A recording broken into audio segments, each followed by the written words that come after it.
What happens when you're judged by the color of your skin and the clothes on your back? For one gate agent, it was a normal, stressful day.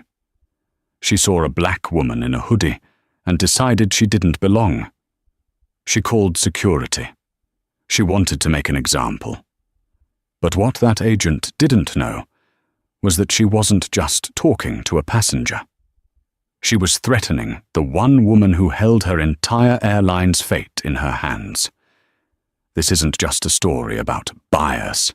This is a story about what happens when you pick on the wrong person, and the karma that follows is swift, brutal, and public. The air in Hartsfield-Jackson Atlanta International Airport, ATL, wasn't just air, it was a physical weight. It smelled of Cinnabon, jet fuel, and the low-tide tang of human anxiety. For Dr. Daisy Moore, it was the final hurdle in a 36-hour journey that had started in a muddy field outside Lyon, France. She was exhausted, not just missed a nap tired, but a deep cellular exhaustion that made her bones feel like porous stone.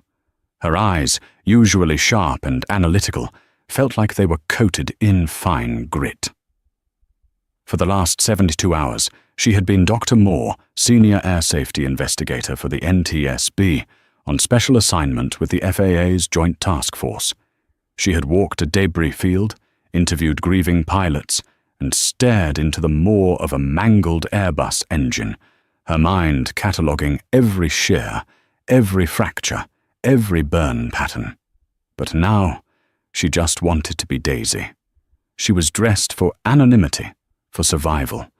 Black yoga pants, comfortable sneakers, and a well-worn deep crimson hoodie with Howard University printed across the chest in faded white letters. Her hair, a cascade of intricate braids, was pulled back into a simple, low bun. She was just another weary traveler, one of millions, navigating the B concourse. Her flight, Global Airways 1281 to Chicago O'Hare, was boarding at gate B32. It was, predictably, a circus. The gate agent, a woman whose name tag read Rachel Miller, was a portrait of frayed nerves. She had a severe blonde bob that looked like it could cut glass, and her voice, amplified by the PA system, was a sharp, nasal weapon. "This is a full flight, people. A very full flight. We do not have room for your giant suitcases. If it does not fit in the sizer, it must be gate-checked. I am not going to argue with you." Daisy sighed, leaning against a pillar. She checked her phone, a text from her 8-year-old daughter, Maya.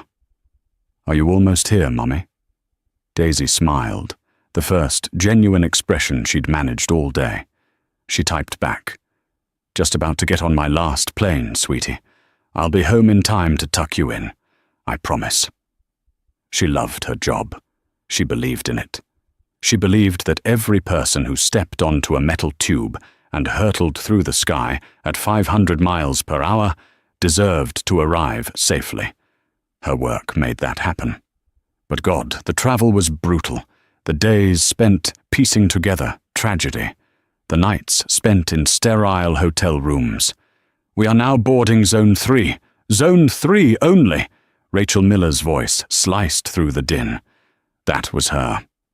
Daisy pushed off the pillar, her knees cracking in protest. She had a standard rollerboard carry-on, the same one she'd taken to 5 continents, and a heavy leather satchel, her personal item, slung over her shoulder. The satchel contained her government-issued laptop, her logbooks, and the tools of her trade.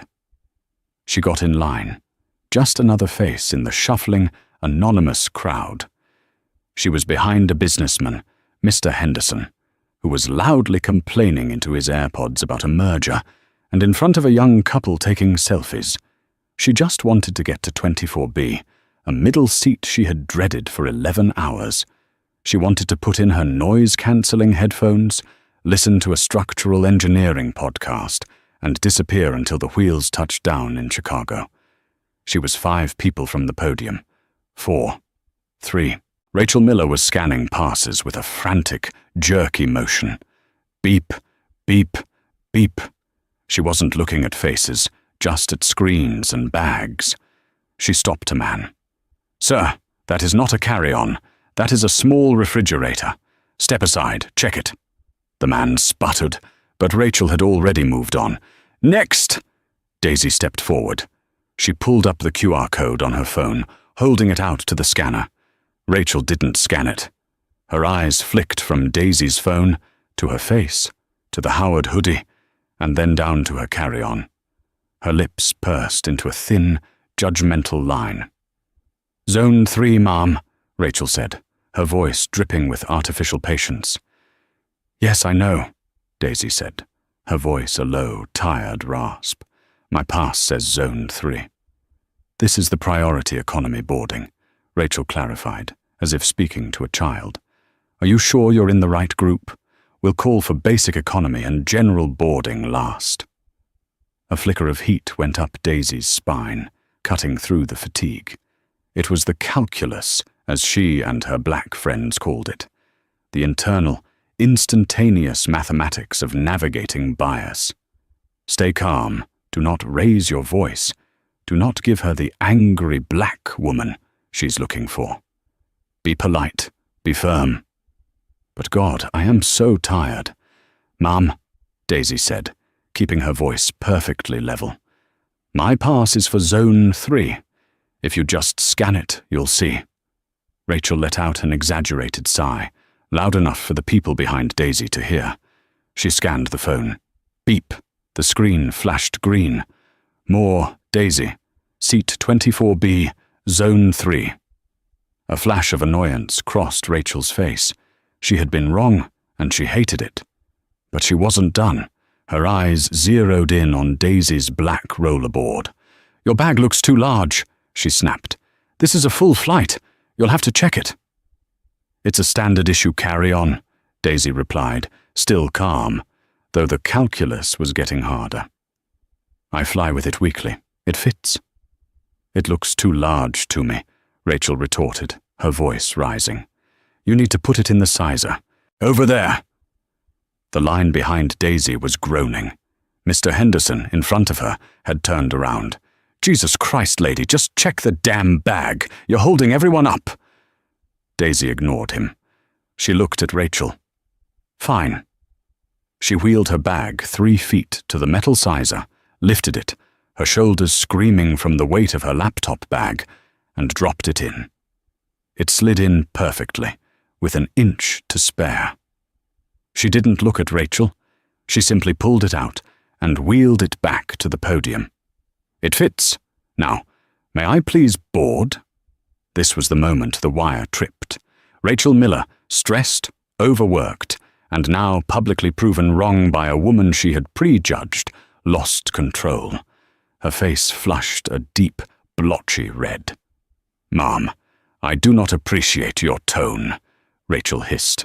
"You are being argumentative and disruptive. I'm going to have to ask you to step aside. We can rebook you on a later flight."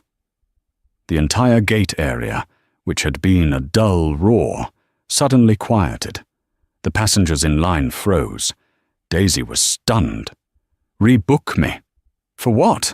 For proving my bag fits?" "For your attitude." Rachel pointed a finger at her. "You are causing a disturbance. You're a security risk. Step aside now, or I will be forced to call security." The calculus shattered. The exhaustion evaporated, replaced by a cold, sharp spike of adrenaline. The field in Lyon, the mangled metal, the grieving families, it all seemed a world away. Now there was only this. Gate B32. A woman named Rachel. And a line she would not cross. "I am not stepping aside," Daisy said. Her voice didn't rise, but it changed. The tiredness was gone. It was now the voice she used in deposition, the voice that commanded attention from cocky airline CEOs and high-paid lawyers. "I am a ticketed passenger in the correct zone with a regulation-sized bag. I have done nothing wrong. You are discriminating against me." "Discriminating!" Rachel shrieked, recoiling as if struck. "How dare you? I am not! You're unruly! You're belligerent!" A young woman in the line, Sarah, her hand shaking, lifted her iPhone. The red record light was on. Rachel saw it, and it pushed her over the edge. "That's it!" she yelled. She grabbed the red phone by the podium. "I need airport security at gate B32 immediately. I have a passenger, an unruly passenger, who is refusing to comply with crew member instructions and causing a disturbance." She slammed the phone down, a look of grim triumph on her face. "You've done it now. You're going to be arrested." Daisy Moore stood perfectly still. She closed her eyes for a single second. She thought of her daughter, Maya, waiting for her. She thought of the promise she'd made. She opened her eyes and looked directly at Rachel Miller. "Call them," she said. Time in an airport terminal is elastic.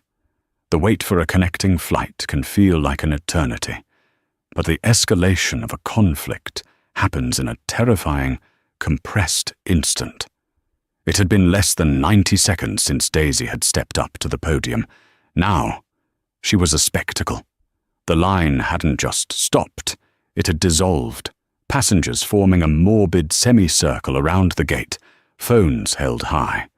The murmuring was a low, ugly buzz. "What's her problem?" "Just check the bag, you know. That agent is always so rude." "Oh my God, she's calling the cops." She pulled the discrimination card. Classic. Daisy stood alone in the small clearing, her 2 bags at her feet. She could feel the stares like insects crawling on her skin. She felt the hot shame, the deep, burning humiliation that came from being singled out, from being othered in public. She was Dr. Daisy Moore, one of the most respected investigators in her field. She briefed Congress. She taught PhD-level courses in metallurgical failure. And here, she was just a disruptive black woman in a hoodie. Rachel Miller stood with her arms crossed, projecting an air of indignant authority. She was tapping her foot, looking down the concourse toward the main atrium, as if waiting for a cavalry charge. "You should have just listened, ma'am," she said, loud enough for the crowd. "We have rules for a reason, for the safety and comfort of all our passengers." Daisy didn't reply. She ran her thumb along the leather strap of her satchel. She was calculating again, but not the calculus of composure.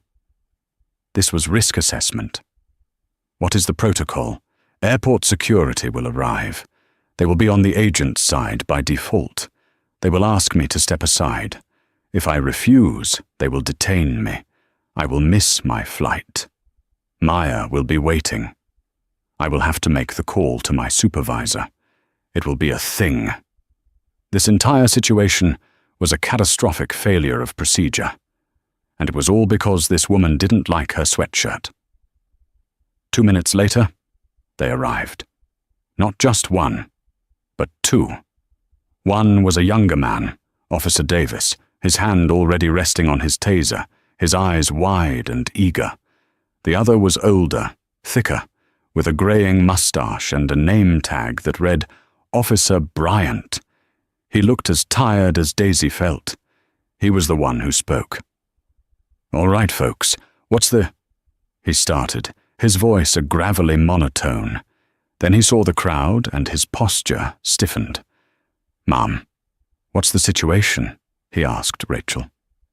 "Officer, thank God," Rachel gushed, her voice shifting from drill sergeant to damsel in distress. "This passenger," she pointed directly at Daisy, refused to follow instructions.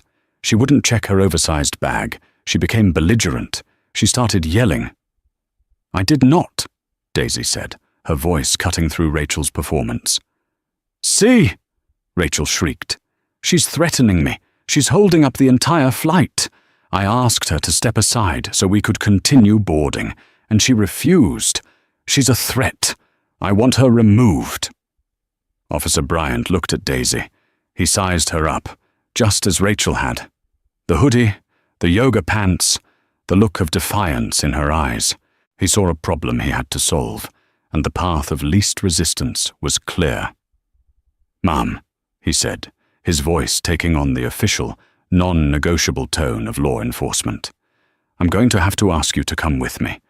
Please pick up your bags and step away from the gate." "Officer, I am not," Daisy started. "Ma'am, this is not a request," Bryant interrupted, stepping closer. His partner, Davis, mirrored him, flanking her on the right. She was now boxed in.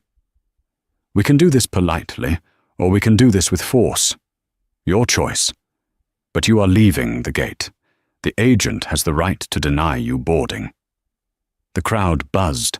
The young woman, Sarah, was still filming, her lens zoomed in tight on Daisy's face. Daisy looked at Bryant. She saw a man on autopilot, a man following a script written by Rachel Miller. "Officer," Daisy said, her voice now devoid of all emotion. "This gate agent is lying. She profiled me the second I walked up. My bag fits the sizer, which I demonstrated. I did not raise my voice. I am not a threat. I am a passenger trying to go home." "That's what they all say," Officer Davis muttered, impatient. "Everyone thinks their bag fits," Bryant sighed. "Ma'am, I've heard enough. You're causing a public disturbance. Let's go." He reached forward, his hand open, ready to grab her arm. "No," Daisy said. Bryant froze. "No?" "No," Daisy repeated. She did not move. She did not flinch. "You are not going to touch me. You are not going to detain me. And you are certainly not going to prevent me from boarding this flight. Madame, you are 1 second away from being arrested for trespassing and interfering with—" "Interfering?" Daisy's voice was ice.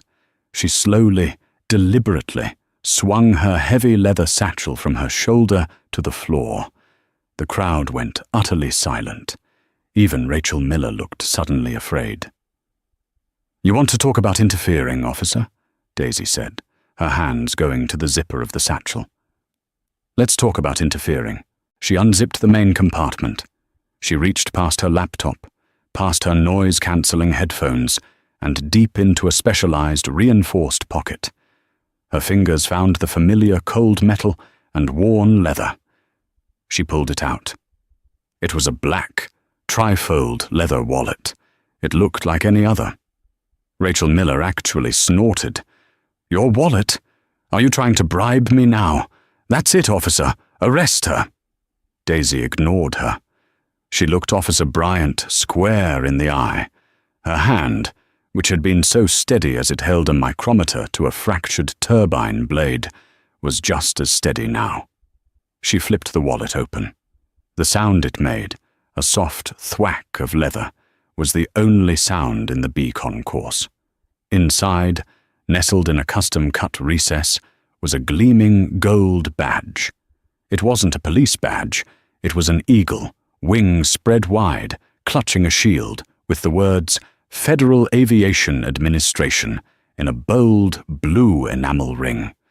Beside it, on the other fold, was her laminated credential, her photograph staring back with a serious, professional gaze, and the words that changed everything. Dr. Daisy M., Moore Senior Air Safety Investigator, National Transportation Safety Board, U.S. Depth of Transportation. The terminal didn't just get quiet, it experienced a total decompression. The silence was so sudden and so profound that the beep of a distant airport cart sounded like a gunshot. Officer Bryant, who had been reaching for her arm, froze. His hand hung in the air, motionless. His eyes, which had been tired and dismissive, were now wide, locked on the badge. He didn't just recognize the authority, he recognized the level of authority. This wasn't a mall cop. This wasn't even a local detective. This was the feds, the aviation feds, in an airport. Officer Davis's jaw literally dropped open. He took an involuntary step back. The crowd of passengers, who had been a jury of mockers, was now a silent chorus of shock. The woman filming, Sarah, nearly dropped her phone. The businessman, Mr. Henderson, who had told her to check her damn bag, looked like he was going to be sick. Daisy's gaze never left Officer Bryant. "Officer," she said, her voice echoing in the new, terrifying silence. "My name is Dr. Daisy Moore. I am a senior investigator for the NTSB, currently on assignment for the FAA Joint Task Force on Aviation Safety." She let the words hang. She let him process. "I am returning from an 18-hour shift at an active investigation site. I am traveling on official government business, and under Title 49 of the United States Code, my credentials grant me priority, must-ride access to any U.S. air carrier in the performance of my duties, regardless of zone, manifest, or a gate agent's feelings about my hoodie." She paused, then turned her head slowly, locking eyes with Rachel Miller. Rachel's face had gone from blotchy red to a pale, clammy, corpse-like white. Her mouth was opening and closing, but no sound was coming out. "You, Miss Miller," Daisy said, reading her name tag with deliberate precision, "did not just harass a passenger. You did not just violate your own airline's code of conduct. You have just actively attempted to detain, and have called security on, a federal officer in the midst of their official duty." She turned back to Bryant. "You, officer, were about to physically assault that same federal officer, all of which," she nodded to the dozens of phones still pointing at her, "is being recorded. So I am going to ask you, one more time, to please step aside. I have a plane to catch." Officer Bryant's transformation was instantaneous. The bored, sluggish cop was gone, replaced by a man staring down the barrel of a career-ending lawsuit. Dr. Moore," he stammered, raising his hands in a gesture of placation. "My apologies. We had no idea. The call came in as an unruly—" "The call," Daisy said, cutting him off, "was a fabrication." She snapped the badge wallet shut, another thwack that echoed in the silence, and slid it back into her satchel. The spell was broken, but the reality was just setting in. And that's when the jet bridge door opened. The man who emerged from the jet bridge was not just another airline employee. He was the one person in this entire scenario, aside from Daisy, who held actual, indisputable power over the aircraft. Captain Mark Donovan was in his late 50s, with a shock of silver hair and a crisp white uniform that commanded respect. He had the calm, steady demeanor of a man who had seen 30,000 flight hours, but right now his face was a mask of confusion and annoyance. "What in God's name is the hold-up out here, Rachel?" he boomed, his captain's voice accustomed to being obeyed. "We are 5 minutes from losing our departure slot. We've got a plane load of people in here." His voice trailed off as he took in the scene. He saw his gate agent, pale as a ghost, 2 airport security officers looking like they'd just seen one, and a semicircle of passengers filming the entire thing. And in the middle of it all, a black woman in a Howard hoodie who was zipping up her leather satchel. Donovan's eyes scanned the scene. And then he saw her. His blood ran cold. It wasn't just recognition, it was a jolt of pure, professional terror. He didn't just see a passenger. He didn't even just see a federal agent. He saw the woman he had spent 4 agonizing hours with in a conference room in Paris just 3 days prior. "Dr. Moore," he breathed, the name coming out as a horrified whisper. Daisy looked up. Her cold, professional mask softened for just a split second, replaced by her bone-deep weariness. "Captain Donovan," she acknowledged with a simple, tired nod. Rachel Miller, seeing the captain, seemed to find her voice again, though it was a moory, desperate squeak. "Captain, this woman, she was being unruly. I had to call."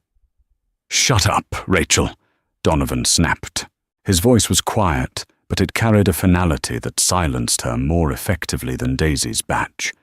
He looked at Daisy, then at the security officers, then at the crying baby in the crowd, and he understood instantly that a disaster had occurred. A disaster that had nothing to do with an airplane. "Dr. Moore," he said, stepping forward, his entire demeanor changing. He was no longer an annoyed pilot. He was a diplomat in a war zone. Are you on this flight?" "I'm supposed to be, Captain," Daisy said. "Seat 24B. Your gate agent, Ms. Miller, had an issue with my carry-on. Then my tone. Then my existence. She decided I was a security threat and called these officers to have me arrested." Captain Donovan visibly winced, as if he'd been struck. He turned his head and stared at Rachel Miller. It was not a look of anger. It was a look of utter, profound disbelief. "Rachel," he said, his voice dangerously low, "do you have any idea at all, who this is?" Rachel just shook her head, tears welling in her eyes. She's FAA. She's not just FAA," Donovan practically yelled, his composure finally cracking. He gestured at Daisy with a shaking hand. "This is Dr. Daisy Moore. She is the NTSB's lead investigator for Flight 9-way Theta." If the badge had silenced the terminal, this announcement detonated a bomb. Flight 918. Every single person in that terminal knew the call sign. Every employee of Global Airways had it burned into their memory. 3 weeks ago, a Global Airways 787, Flight 918, from London to Dallas, had suffered a catastrophic landing gear failure. The plane had skidded off the runway, the wing had caught fire, and only a miracle of piloting, and luck, had prevented it from being the worst U.S. air disaster in a decade. The investigation was front-page news. The airline's stock had plummeted. The CIO was scheduled to testify before Congress in 1 week, and Rachel Miller had just tried to have the person leading that investigation arrested for a hoodie. "Oh, my God," whispered the woman, Sarah, who was still filming. Officer Bryant looked like he was going to faint. He had gone from detaining a disruptive passenger to assaulting the key figure in a multi-billion-dollar federal investigation. Rachel Miller made a small, choking sound and put her hand to her mouth. She finally understood. She hadn't just made a mistake. She had ended her career.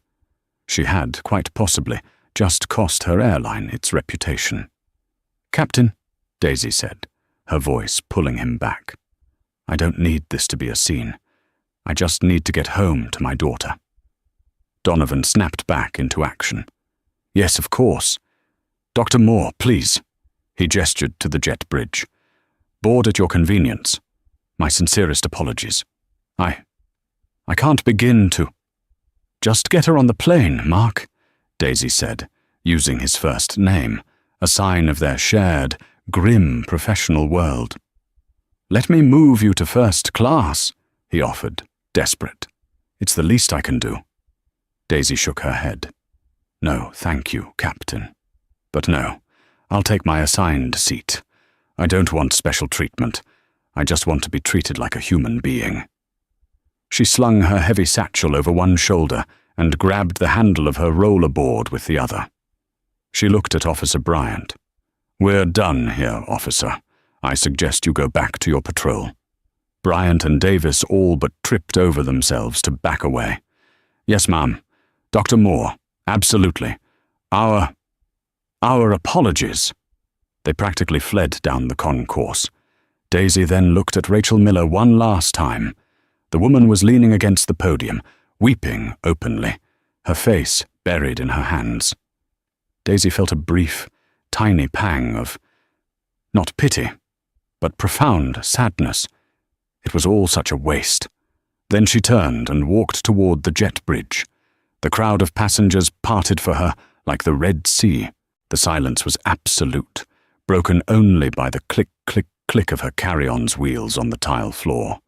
This was not the walk of triumph. It was the walk of humiliation. Every eye was on her, not with mockery anymore, but with a different, invasive mix of awe, fear, and pity. She hated it. She stepped into the jet bridge, and the door to the terminal clicked shut behind her, sealing her away from the chaos she had left in her wake. Boarding a plane, after being the center of a public confrontation, is its own special kind of hell. Daisy walked down the narrow aisle of the 737, her shoulders hunched. The passengers who were already seated, those from Zone 1 and 2, had heard the commotion. They stared. The passengers who had been in line behind her filed in, giving her a wide berth, their faces a mixture of "don't make eye contact" and "is that her?" She reached her row. 24. A, B, C. Mr. Henderson, the businessman who had yelled at her to check her bag, was in 24A, the window seat. He was already seated, his jacket neatly folded. When he saw her, his face, which had been ruddy and confident, went pale. He shrank against the fuselage, pulling his legs in so tight he was nearly in a fetal position. He stared intently at the back of the seat in front of him, his entire body screaming, "I am not here. Please do not speak to me." Daisy said nothing. She lifted her regulation-sized carry-on into the overhead bin, slid her heavy satchel under the seat in front of her, and buckled herself into 24B, the middle seat. She was trapped between a man terrified of her and a stranger in the aisle seat who looked like he wanted an autograph. She just wanted to sleep. She pulled out her headphones, put them on, and closed her eyes, shutting out the world. Up in the front, in the galley, Captain Donovan was on the cockpit phone, speaking in a low, furious voice. "Yes, that's what I said. David, get down here now. I don't care if you're in a meeting. No, you don't understand." She called security on Dr. Daisy Moore. Yes, that Dr. Moore. The lead on 9018. I know. Just get here. And get Rachel Miller away from this gate. She is not to interact with another passenger. Do you understand me? He hung up and scrubbed his hands over his face. This was a 5-alarm fire. A gate agent, an employee of an airline under active investigation for safety lapses, had just attempted to have the chief investigator arrested on an unsubstantiated, biased claim. In front of 100 people with smartphones, this wasn't just bad PR. This was tampering. This was obstruction. This was, at the very least, the worst possible corporate culture optic he could imagine. As the last passengers boarded, a flight attendant named Maria, who had seen the whole thing from the galley, approached Daisy's row. She leaned in, careful not to disturb the other passengers. "Dr. Moore," she whispered. Daisy opened her eyes. "I'm Maria, the lead flight attendant. I just wanted to say, I saw what happened out there. I am so sorry. That was unacceptable." Daisy gave her a small, tight-lipped smile. "Thank you, Maria. It's been a long day. Can I get you anything?" Maria offered, her eyes full of genuine empathy. "A drink before takeoff? A meal from first class?" "It's on me." "Just a bottle of water, please, when you have a chance." "That's all," Daisy said. "Thank you." Maria nodded. "My sister flies for a regional. She's one of the few," she said, a quiet moment of solidarity passing between them. "I get it." She returned a moment later with a large bottle of water and a first-class amenity kit. Daisy took them with a grateful nod. The plane door closed. The engines spooled up. They were finally, mercifully, pushing back from the gate. Back in the terminal, the scene was one of controlled panic. David Chen, the gate's station manager, had sprinted from his office at the far end of the concourse. He found Rachel Miller, not weeping anymore, but sitting in a passenger chair, staring into the middle distance, shivering. "Rachel!" he hissed, grabbing her by the arm and pulling her into the now empty gateside office. My office. Now. He was already on his own phone. Jessica, it's David. We have a code red at B32. No, not a security breach. A personnel breach. A massive one. In his small glass-walled office, the reality began to crash down on Rachel Miller. I didn't know, David, she stammered as he paced in front of her like a caged tiger. She was dressed in a hoodie, and she was being so difficult. And the bag. She was in a hoodie, David roared, his voice cracking. A hoodie? That's your justification. We are in Atlanta.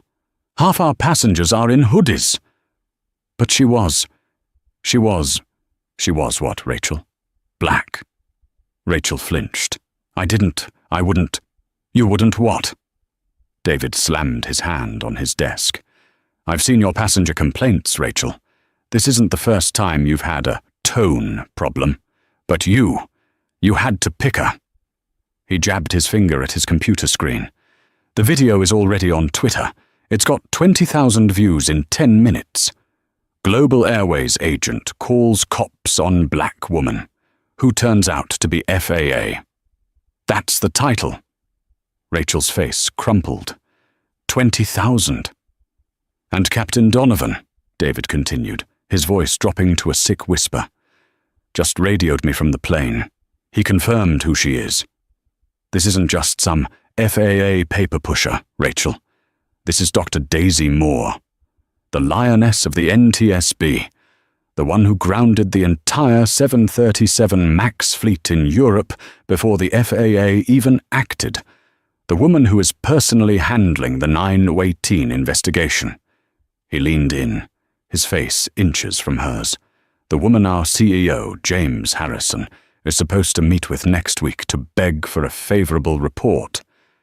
And you tried to have her arrested for a carry-on bag. Rachel's breath hitched. What's going to happen? The phone on David's desk rang. The caller ID read, Riley Jessica, VP NAOPS. David looked at the phone, then at Rachel. He picked it up and put it on speaker. David, a sharp, ice-cold voice said, Don't talk, just listen. I've just gotten off the phone with legal. First, is Rachel Miller in the room with you? Yes, Jessica. She's right here, David said. Good. Ms. Miller, as of this second, you are suspended indefinitely, pending termination. Your access codes are being revoked as we speak. You will hand your badge and all airline property to Mr. Chen. He will escort you to the employee exit. You are not to speak to anyone. You are not to log in to any company system. And you are certainly not to make any public statements. Is that clear? But Rachel began. Is that clear, Ms. Miller? Jessica Riley's voice was a stiletto. Yes, Rachel whispered. Good. David, get her out of the terminal. Then, you are to pull the CCTV footage from B32, you are to get the names of the 2 security officers, and you are to start identifying every passenger who was in that line. Legal is drafting a statement, but the video is already at 500,000 views. This is, and I quote our CEO, an extinction-level event. Do not fail me. The line clicked dead. David Chen slowly sat down in his chair. He looked at Rachel Miller, whose life had just disintegrated in the span of an afternoon. There was no pity in his eyes. Give me your badge, Rachel, he said, and get out. The flight to Chicago was 2 hours and 15 minutes of turbulent air and even more turbulent thoughts. Daisy didn't sleep. She couldn't. The adrenaline from the confrontation had left her with a shaky, wired exhaustion. She stared at the seatback in front of her, the report on the Lion crash, the one she was supposed to be finalizing, feeling 1,000,000 miles away. Her mind replayed the scene at the gate, the smugness on Rachel's face, The hot, stinging shame, the way Officer Bryant had reached for her, the sudden, absolute silence. She had won, but it felt like a profound loss. She had to unbecome Dr. Moore, the federal authority, just to be treated like Daisy, the passenger, and she could only do that because she had a badge. What about the black woman in the hoodie, who wasn't an NTSB investigator? The one who was just a teacher, or a nurse, or a student? What happened to her? She knew exactly what happened. She'd be in a holding cell at ATL right now, charged with trespassing. The man in 24A, Mr. Henderson, hadn't moved a muscle. He had not rung his call button, not gone to the bathroom. He sat compressed against the window, a monument to his own cringing embarrassment. When the wheels touched down at O'Hare with a firm, familiar bump, Daisy felt a wave of relief, so strong it almost made her dizzy. Home. Maya. The plane taxied to the gate. The ding of the seatbelt sign turning off was her signal. She was on her feet in an instant, grabbing her satchel. Mr. Henderson scrambled to get out of her way, muttering, "Sorry, excuse me, Mom," without ever meeting her eyes. Daisy was one of the first people off the plane. She walked up the jet bridge, her phone in her hand, ready to call her sister to pick her up. When she stepped into the terminal, she stopped. Waiting at the gate, not behind the security line, but at the actual plane door, was a woman in a sharp, dark blue Global Airways executive suit. She had a severe black haircut and a tablet clutched in her hand.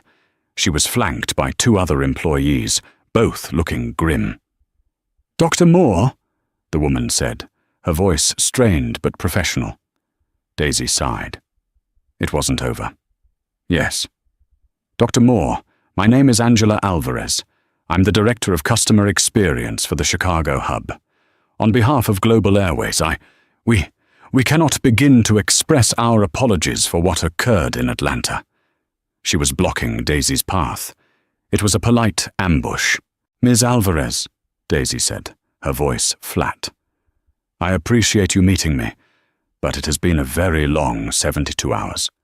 I just want to go home to my child." Of course," Alvarez said, walking with her as Daisy started moving toward the concourse. "We have a private car waiting for you downstairs, Dr. Moore, to take you anywhere you need to go." "That's very kind, but my sister is already on her way."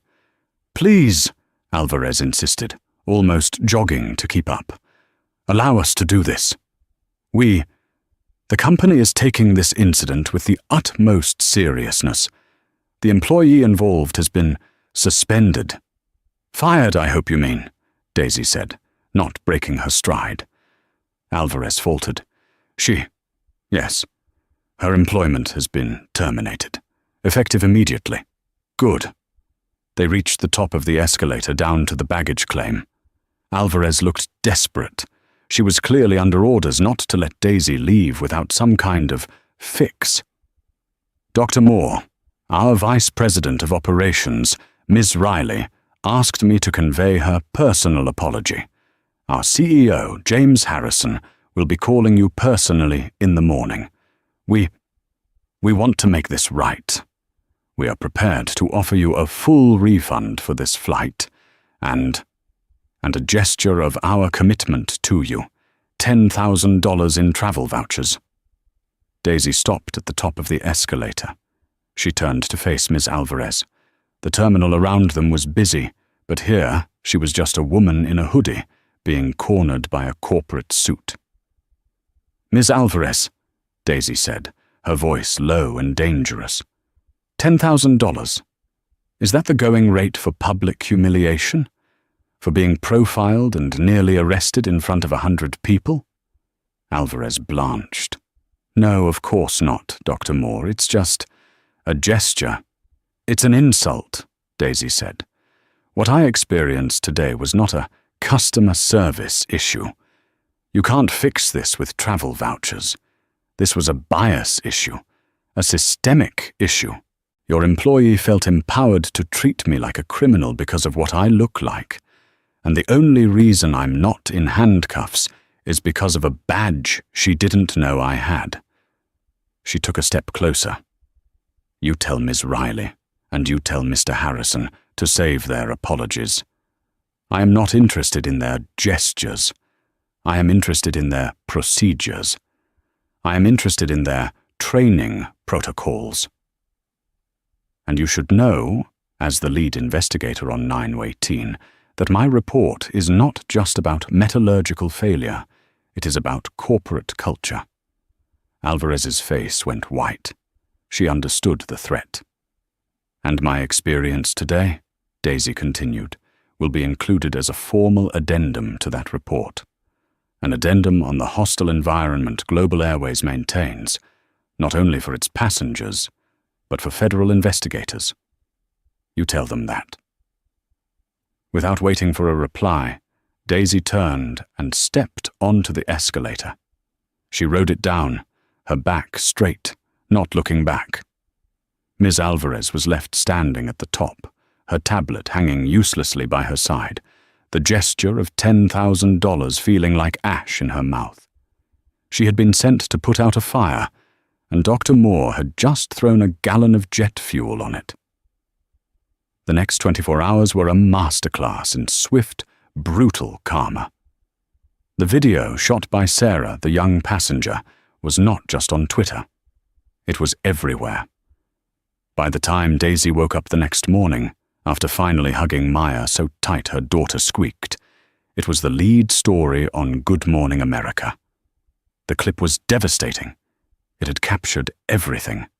Rachel's smug condescension, Daisy's calm, firm replies, the moment the bag fit the sizer, Rachel's face twisting in anger, the shriek of "unruly," the arrival of the officers, and then the reveal. The news anchors, normally chipper, were somber. "A shocking video this morning out of Atlanta. A gate agent for Global Airways is seen calling security on a black woman, but the tables were turned in a way you have to see to believe." They played the clip of Captain Donovan's voice. "This is Dr. Daisy Moore. She is the NTSB's lead investigator for Flight 918. The karma wasn't just hitting Rachel Miller. It was a cascade, washing over everyone who had touched the incident. For Rachel Miller, she was, as promised, fired. But it was far worse than that. She was a pariah. The video was so clear, her actions so undeniably biased, that her face was now a national symbol of racism. Gate Agent Rachel became the top trend on Twitter. She received thousands of hateful messages. Her address was leaked. She had to deactivate all her social media. When she tried to apply for a job at another airline 2 weeks later, the HR manager at a rival carrier just looked at her resume. "Rachel Miller. Wait, are you that Rachel Miller?" The interview was over. She was blacklisted, not officially, but effectively. No airline, no airport, no customer-facing job would touch her. She had become toxic, a walking lawsuit. Her career in aviation, the one she had spent 15 years building, was over in 90 seconds. For Officers Bryant and Davis, the Atlanta Police Department's airport precinct was inundated with calls. The chief, under immense pressure, immediately opened an internal affairs investigation. Officer Bryant, a 20-year veteran, was placed on desk duty. His justification, "I was responding to a call from airline staff," held no water against the video. He had escalated, not de-escalated. He had threatened a federal officer. His union rep told him he was lucky he wasn't facing federal charges for obstruction. His career was hobbled, his path to a pension suddenly fraught. Officer Davis, the young, eager one, was fired. The department used him as a scapegoat, citing his aggressive posture and failure to assess the situation. For Mr. Henderson, seat 24A. The video was clear enough that his company's rival, who he had been loudly discussing on the phone, saw it. An anonymous email was sent to his CEO. Is this the kind of person who represents your brand, harassing other passengers? He was called into his own HR department. His merger was put on hold. He was forced to attend sensitivity training, his own incident now a permanent, humiliating mark on his performance review. For Global Airways, this was the extinction-level event the VP had predicted. By 10:02 a.m., GBLA stock had fallen 4.5%. That dip represented over $300 million in market capitalization, wiped out because of a hoodie. The story was no longer just about bias, it was about the 918 investigation. Does Global Airways intimidate investigators? One news Chiron asked. Has the 918 crash airline fostered a culture of hostility? Asked another. The congressional committee that was scheduled to hear the CEO's testimony postponed the meeting. They issued a new public summons, stating they would be adding questions regarding the incident in Atlanta and potential interference with a federal investigation to the agenda. The CEO, James Harrison, was in full-blown panic. He had been trying to save his airline, and one of his 18-an-hour employees had just handed Congress a knife. He had personally tried calling Dr. Moore 3 times that morning. Each time, it went straight to her government voicemail. His 10 a.m. board meeting was a bloodbath. How did this happen, James? One board member, a retired general, demanded. It was a rogue employee, General. A bad apple, Harrison tried. A bad apple? The general shot back. She called security, James, and security listened. They were going to arrest her. That's not a bad apple, that's a rotten orchard. You've lost control of your culture. Fix it. Fix it today. The airline was forced to issue a groveling, multi-page public apology. They announced a top-to-bottom review of all bias and de-escalation training, effective immediately. They publicly stated that they had terminated Rachel Miller, suspended the security officers, even though they didn't employ them, and were cooperating fully with Dr. Moore. The karma was hard, it was fast, and it was devastatingly complete. Daisy spent the morning in her quiet home office in a suburb of Chicago. She was wearing a different hoodie, this one from MIT, and sipping coffee. She was also, finally, writing her report on the Lion crash. Her phone buzzed. It was not a call, but a text from a number she didn't recognize. Dr. Moore, this is James Harrison, CEO of Global Airways. I have been trying to reach you. I cannot overstate my horror at what you endured. Please, I am asking for 5 minutes of your time. I am prepared to offer you, personally, first class for life on our airline as a token of our profound apology. Daisy read the text. First class for life. A bribe. A very expensive, very shiny bribe, designed to make her go away, to soften the addendum she was about to file. He thought he could buy her silence with legroom and warm nuts. She thought about Rachel Miller, a woman who was now, undoubtedly, one of the most hated people in America.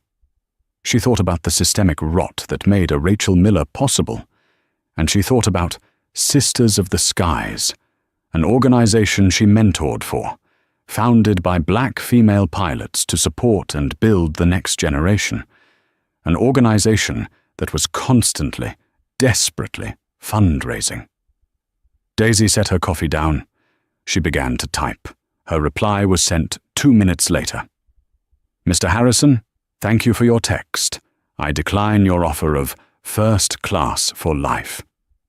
As I told Ms. Alvarez last night, this was not a customer service failure. It cannot be fixed with a travel voucher, no matter how large. You are correct that you have a profound problem. You have a culture that enabled an employee to publicly humiliate a passenger based on race, and your security protocols nearly led to the arrest of a federal officer. Your offer is an attempt to buy my silence. I am not for sale. However, if you are truly horrified, and if Global Airways is truly committed to a new path, then you can demonstrate it. I request that you decline my perk and instead donate the equivalent monetary value of that offer. Let's be conservative and call it $1 million. Donate it to Sisters of the Skies, Inc., an organization dedicated to increasing the number of black female pilots in an industry that is less than 1% black women. That would not be a gesture. That would be a down payment on a solution. Do this, and I will note it in my report. Refuse, and I will note that as well. My report on 9/18, including the addendum on this incident, will be filed with the NTSB and Congress on Monday. Have a good day. Dr. Daisy M. Moore. In his New York office, James Harrison read the text. He read it 3 times. She had him. She had him completely. If he refused, she would crucify him in her report. His airline, already reeling, might not survive the congressional hearing. If he accepted, it would cost him $1 million, and it would be a public admission of guilt. He picked up his phone and called his CFO.